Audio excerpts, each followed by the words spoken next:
استبعاد نادي بيراميدز من بطولة أفريقيا وعقوبة الشيبي بالإيقاف. هل الشيبي هيتوقف؟ هل نادي بيراميدز هيستبعد من بطولة أفريقيا؟ هقول لك، ولكن انتشر لايك للفيديو، صلوا على النبي عليه الصلاة والسلام، واشترك في القناة لو انت لسه مش مشترك، فعل الجرس على الكل عشان يوصلك كل جديد على قناة باكورد مع أحمد اللفندي. الحقيقة بس عندي بخصوص موضوع الشيبي ونادي بيراميدز والنادي الأهلي وحسين الشحات، الحقيقه القصه وسعت قوي ودخلت في حاجات كده ومنطقه ما كناش عايزين نوصل لها عشان هي منطقه حساسه. يعني النادي الاهلي وطول عمره بيحافظ على العلاقات الشقيقه، تحياتنا لشعب المغرب الشقيق، ولكن الشيبي لعيب في نادي بيراميدز وبيدور على انه عايز حقه.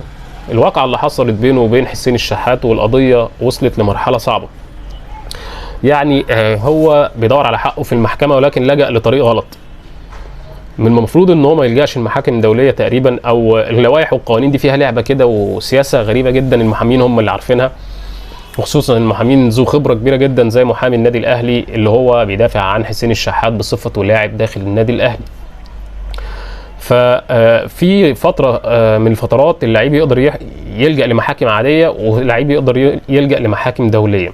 هو مشي في الاجراءات غلط، وبالتالي ممكن يتعرض لعقوبه دوليه، ممكن يتعرض ان هو يتوقف او يدفع غرامه، ونادي بيراميدز يستبعد من بطوله افريقيا لو الاجراء ثبت ان هو خطا واللجوء واللعب في اللوائح والقوانين.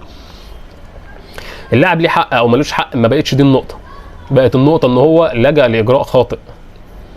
الاجراء الخاطئ ده هيؤدي لان هو هيتعاقب او هيدفع غرامه، الا اذا بقى طبعا تدخل ناس في النادي الاهلي او نادي بيراميدز وحلوا الموضوع بشكل ودي، او تنازلوا عن القضيه، او تم الصلح.